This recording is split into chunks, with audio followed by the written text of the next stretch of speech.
Alright, this is section 6.3, solve multi-step inequalities. So, for your vocabulary, an inequality is a mathematical sentence formed by placing one of the symbols less than or equal to, greater than or equal to, between two expressions. So, our rules for solving inequalities are going to be exactly the same as they were for solving equations, with the exception of one new rule. So just like with equations, we're going to think reverse PEMDAS. So remember,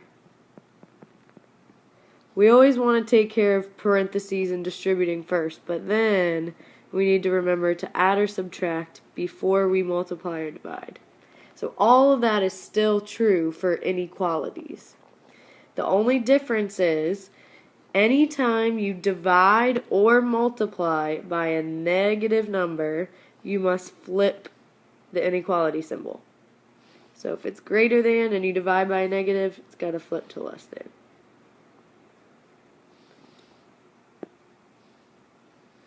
Alright, so for example, 3x minus 7 is less than 8. In this chapter, we will eventually graph on a coordinate grid, but for now, when I'm talking about graphing, I'm talking about on the number line. So, for this one, 3x minus 7 is less than 8. Remember, first thing I'm going to do is add 7 to both sides, so I end up with 3x is less than 15, and then I'm going to divide by 3 on both sides. And because that's a positive, everything stays the way it is, so x is less than 5. Now, I'm only going to show you the graphing on the number line once, because our emphasis really is going to be graphing later. But remember, because it's less than and not less than or equal to, it's going to be an open circle on 5, and then x is anything less than 5, so my arrow is going to go down to everything less than 5. Alright, this one, negative 0.6 times parentheses x minus 5 is less than or equal to 15. Now before I do anything, I have to distribute first. So I end up with negative 0.6 x plus negative 0.6 times negative 5 becomes a positive 3 is less than or equal to 15. Again, I'm going to subtract 3 from both sides first. I end up with negative 0.6x is less than or equal to 12. And now this is the tricky part. I'm going to divide both sides by negative 0.6. But because it is a negative number, I have to flip my sign. So I'm left with x is greater than or equal to 12 divided by negative 0.6 is actually negative 20.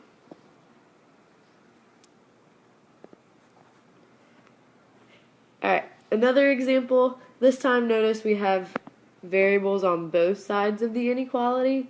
That's okay. We treat it just like we did an equation. So again, I want to get all the numbers on one side of the equation and all the x's on the other. So, the inequality. So first, I'm going to go ahead and add 7 to both sides. So I'm left with 6x is greater than 2x plus 24. And now, before I can solve for x, I have to get them all together. So because that's a positive 2x, I'm going to subtract 2x from both sides. 6x minus 2x leaves me with 4x is greater than a positive 24, and now to get x by itself, I'm going to divide by 4, so x is greater than 6. Okay, so just like with equations, with inequalities, we have a couple special cases.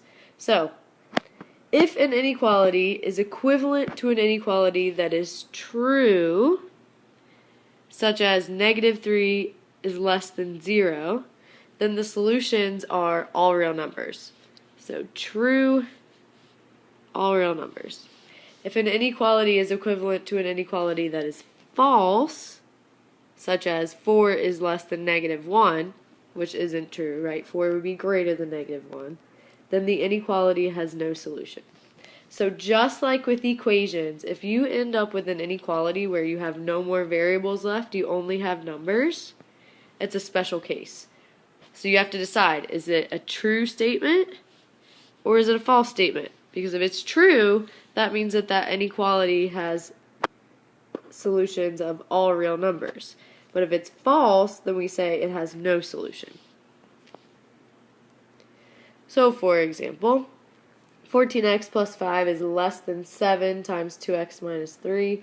First thing I want to do is distribute. Always distribute and get rid of those parentheses first. So 14x plus 5 is less than 7 times 2x becomes 14x. 7 times a negative 3 or minus 3 becomes minus 21. And again, I want to get all my numbers on one side, all my variables on the other. So I'm going to go ahead and add 21 to both sides.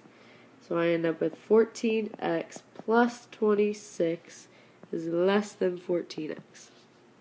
Now, I want to get the x's together, so I'm going to subtract 14x, because that's a positive 14x, from both sides of the inequality.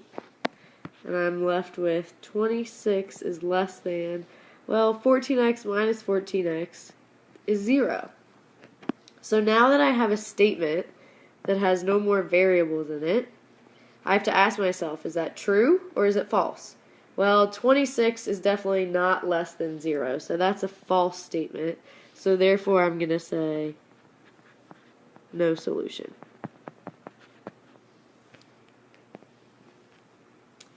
And for our last example, 12x minus 1 is greater than 6 times parentheses 2x minus 1.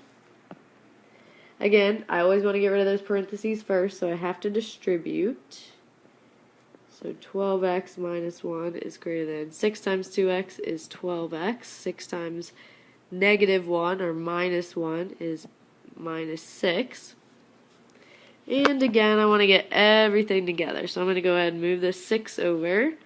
I'm left with 12x plus 5 is greater than 12x. And again, I want to get all my variables together, so minus 12x. And I'm left with 5 is greater than 12x minus 12x. Well, that leaves me with 0 again.